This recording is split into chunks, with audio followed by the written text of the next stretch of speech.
Olá, sejam bem-vindos e bem-vindas. A primeira edição do programa Falando Realidades. O programa Falando Realidades é resultado do curso de Comunicadores Populares em uma parceria da Rede Rua com a Paulus. O objetivo desse programa é falar sobre diversos temas sociais que estão aí na realidade de nossas cidades. Para o nosso diálogo de hoje, contaremos com a participação da professora mestra em Política Social e doutoranda da PUC no curso de Serviço Social, Vanice Alves. Nossa convidada trabalha na Prefeitura de Jandira, na Diretoria de Política para as Mulheres e Igualdade Racial, e tem experiência de trabalho no Centro de Direitos da Criança e do Adolescente, SEDECA Paulo Freire. Bem-vinda, professora Vanice. Obrigada. Seja muito bem-vinda ao nosso programa. Eu que agradeço. Professora, nosso tema de hoje é muito complexo e delicado, e podemos dizer que de alta vulnerabilidade, que são crianças e adolescentes em situação de rua. É muito comum vermos crianças e adolescentes em situação de rua pelos centros da cidade, principalmente as grandes metrópoles, como São Paulo. E nos últimos anos tem crescido esse número. E o pior, eles estão se tornando jovens e adultos nessa condição. Professora, é muito sério isso, não? Quando existe criança e adolescente em situação de rua, é assegurado pelo Estatuto da Criança e do Adolescente, o ECA, que deve ser de responsabilidade do Estado. Mas, na sua opinião, por que isso não acontece de forma efetiva e eficaz?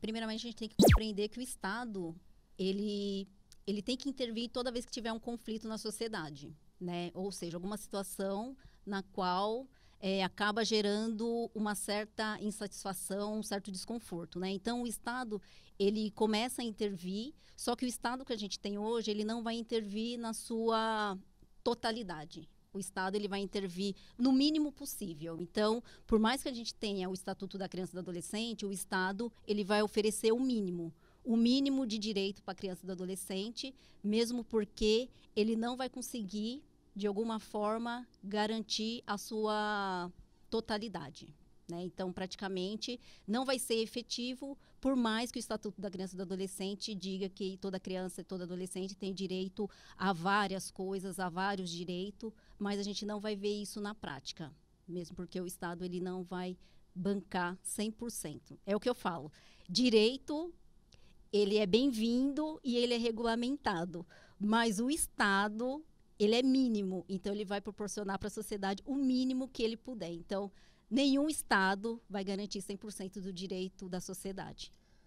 Tá, você me fala, falando especificamente de crianças e adolescentes em situação de rua, o que seria esse mínimo que está sendo feito para essa população? Primeiramente, eu acho que a gente pode considerar assim, se o Estado ele não vai garantir 100% do direito da criança e do adolescente, então significa, por exemplo, se eu falar assim, de acordo com o ECA, toda criança tem o direito à saúde. Nós vamos ver que o Estado não vai garantir a saúde desde a gestação até com que esse adolescente tenha a sua plena saúde, digamos, garantida, né? Mesmo porque a gente vê que o Estado não vai garantir as políticas sociais. Então, a gente vai ter um impacto muito grande, por exemplo, na garantia dos direitos das crianças e do adolescente. Porque o Estado não consegue garantir isso. Tá bom. Tá, e quais os programas que asseguram os direitos das crianças em situação de rua? E como eles podem ser mais bem realizados para não deixar essas crianças virarem adultos em situação de rua? O que a gente poderia melhorar no mínimo que está sendo feito? Se a gente considerar que toda criança e todo adolescente, quando ele está em situação de rua, ele teve o seu direito violado, então significa que, na verdade, o Estado ele vai intervir naquilo que já ocorreu, no direito que já foi violado. Então, quando a gente fala em criança em situação de rua, o que consegue assegurar nesse momento que o direito foi violado, eu acredito que um dos programas seja o serviço de acolhimento à criança e adolescente. E lá vai tentar reestabelecer tudo aquilo que foi, reestabelecer, entre aspas, tudo aquilo que foi violado. Agora, com relação, como que nós podemos fazer para que crianças e adolescentes não fiquem em situação de rua, eu acho que nós temos que ser mais efetivo nos programas e nas políticas preventivas. Então, a gente precisa investir nas políticas sociais, seja de educação, lazer, saúde, até de emprego, né? Porque essas crianças e adolescentes têm família, têm um responsável, seja qual for a composição familiar, tem um responsável. E se a gente não tem política de emprego, provavelmente pode gerar algum conflito, alguma coisa que faça essa criança e esse adolescente ir para a rua, né? Então, eu acho que tem que fazer uma prevenção, política de prevenção. Sim. Eu sempre ouvi que a questão é lá na família, né? Se você começar já a cuidar desde a família, a pessoa não, talvez a criança não vá para a rua. Então, eu só acho que a gente tem que tomar cuidado quando a gente fala em família, porque quando a gente fala em família, a gente não pode culpabilizar a família, né? Porque eu sempre acredito que muitas vezes a família, entre aspas, está sendo negligente, porque o Estado praticamente está violando o direito daquela família. Se eu sou uma família que eu estou, por exemplo, com os meus membros desempregados, que eu estou no território em situação de vulnerabilidade, eu tenho vários elementos dessa situação, significa que a minha situação como responsável daquela criança vai impactar na vida daquela criança. Então, muitas vezes, o meu direito foi violado. E essa ausência faz com que eu viole o direito, digamos da minha criança, do meu adolescente que está sobre a minha responsabilidade, mas por conta do Estado. Tá. E quando a criança já foi para a situação de rua, a gente vê que tem uma certa resistência delas com o serviço público, né? Que seriam os abrigos e tal. Por que acontece isso? Qual é que é a questão, essa resistência que elas têm para os abrigos do governo?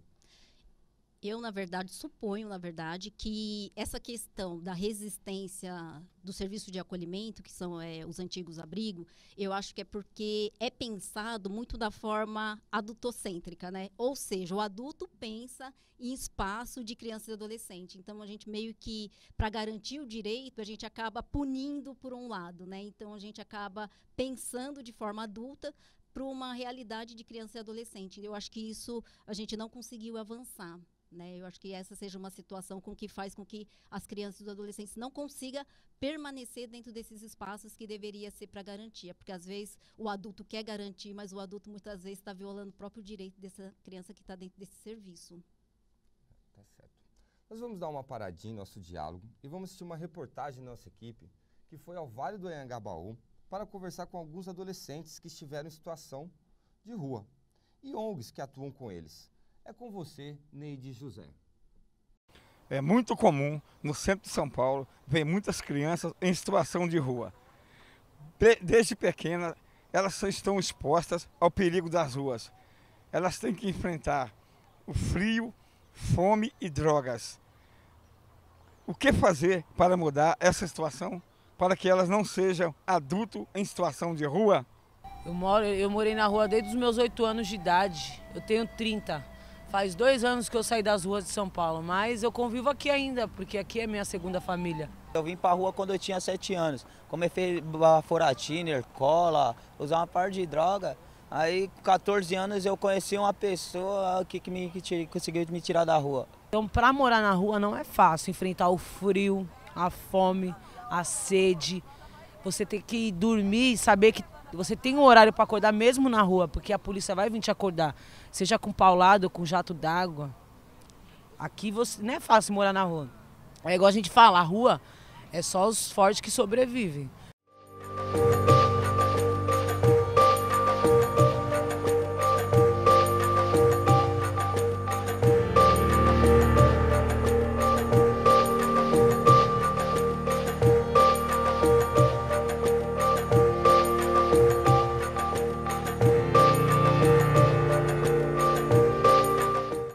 A rua foi tensa pra mim, foi muito frio, muita fome, já aprontei demais, já fiz coisa errada.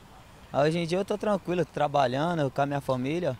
E nas ruas, a gente quer criar vínculo com eles, quer mostrar para eles que a sociedade não os deixou, que nós fazemos parte da sociedade. E a gente ensina para eles que nós somos uma sociedade. Então a gente senta como está havendo agora, então a gente tem todo um trabalho de ideia, né? De ouvir primeiro o garoto, a garota, a menina. A criança tem que ser educada em casa, instruída no colégio e simultaneamente no esporte, para que não fique aquele período na rua. Mas tem também programas dentro dos colégios que a criança fica o dia inteiro, com alimentação, com esporte, com lazer, né?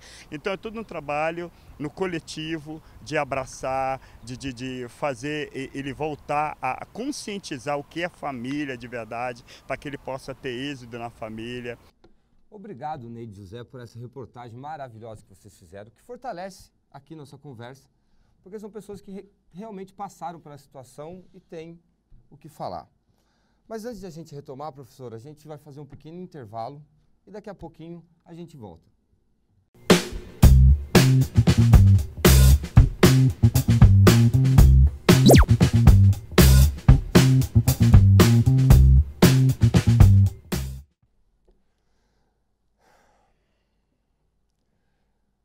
Estamos de volta. Estamos de volta na primeira edição. Estamos de volta com a primeira edição do programa Falando Realidades, que sempre vai abordar algum tema social de nossas cidades. Hoje estamos falando sobre crianças e adolescentes em situação de rua. E conosco está a professora Vanice. Vamos continuar, né, professora? Sim. Professora, eu queria que você tentasse falar um pouco mais sobre o mínimo. O que é esse mínimo? Onde que a gente pode encontrar esse mínimo que o Estado está assegurando nossas crianças e adolescentes?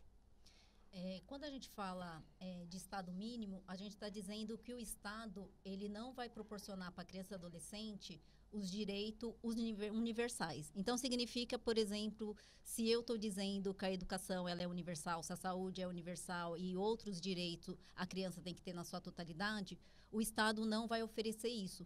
Isso significa o quê? Significa que das crianças atendidas vai ser uma parcela mínima da população. Então, vai ser sempre o mínimo que o Estado vai oferecer. O Estado não vai proporcionar o direito da criança e do adolescente 100% para todas as crianças. Algumas vão ter privilégio de conseguir, digamos, os seus direitos garantidos e a grande maioria da população, por depender do Estado, não terá, digamos assim, a sua garantia dos seus direitos em 100%. Tá. Será que talvez por eles só garantirem o mínimo, né? Vamos colocar assim, porque está havendo um crescimento de crianças e adolescentes nas ruas, né? Sim. Isso talvez não acredito que seja um único motivo. Pode ser, são vários motivos. Como entender esse problema, né? Por que esse crescimento, assim? É a falta do Estado, realmente, que está deixando essa... Porque não só o criança e adolescente, a população em rua em geral está muito crescendo nas grandes metrópoles, né? Por quê, assim? O que está acontecendo que estamos perdendo o controle, vamos dizer assim?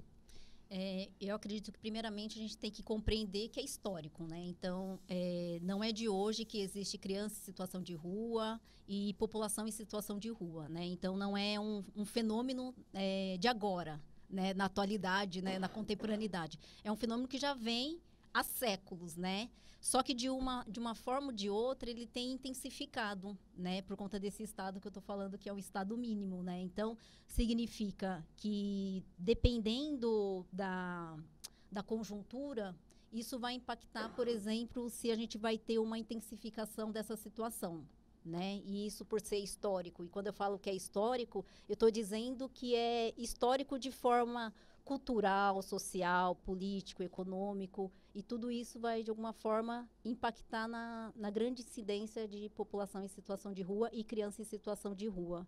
Então, na verdade, são elementos complexos que, na verdade, traduz essa realidade. Não é um único fator, são vários fatores, né? Então, é isso que eu acredito. Tá.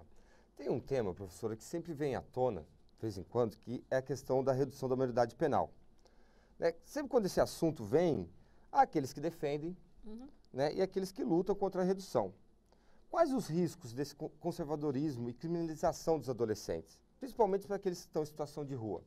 Porque quando vem, né, ouvimos falar várias coisas, aí tem aquela turma que fala que precisamos construir escola e não presídio. E o que você acha da questão, principalmente da redução? É a solução?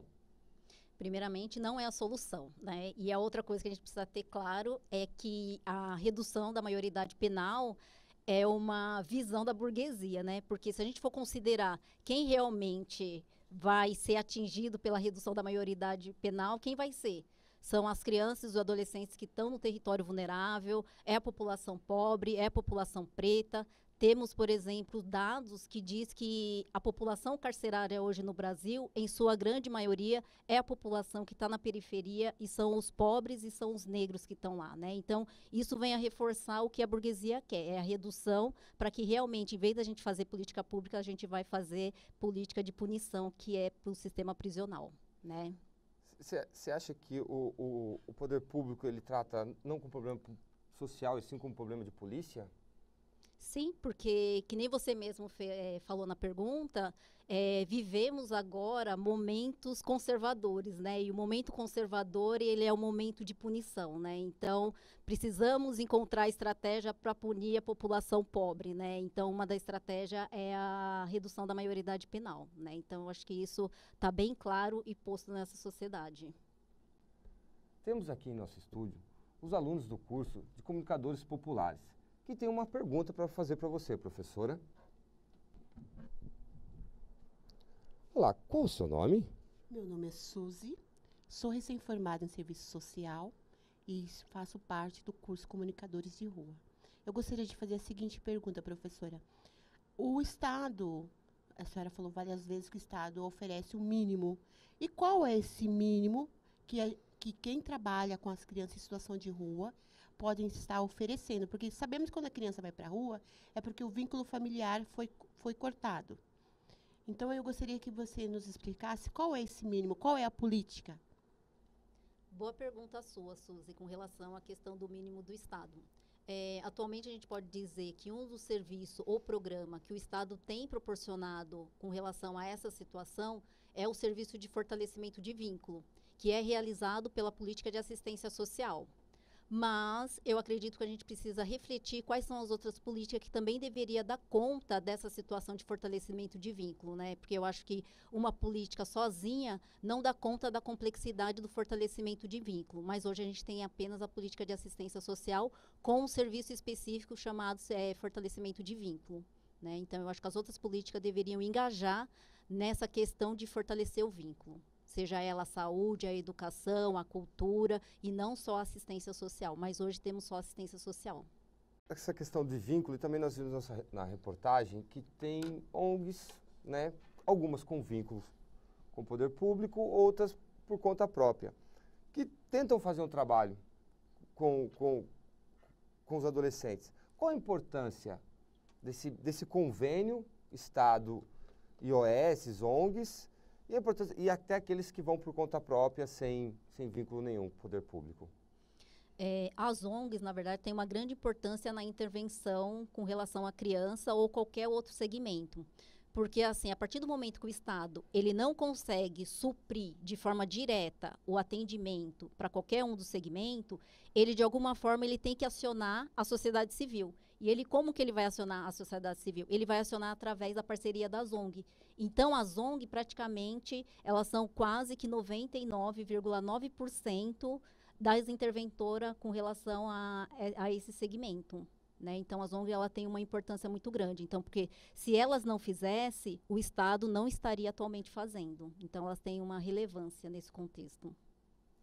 Tá bom. Muito obrigado, professora. Eu que agradeço. Né, o nosso Falando de Realidade está muito interessante, mas temos que encerrar o programa. Espero que você tenha gostado do nosso primeiro programa Falando Realidades. E que o programa também sirva de reflexão sobre essa realidade que acontece em nossas cidades. Professora, te agradeço de novo. E até a próxima edição do Falando Realidades. Tchau!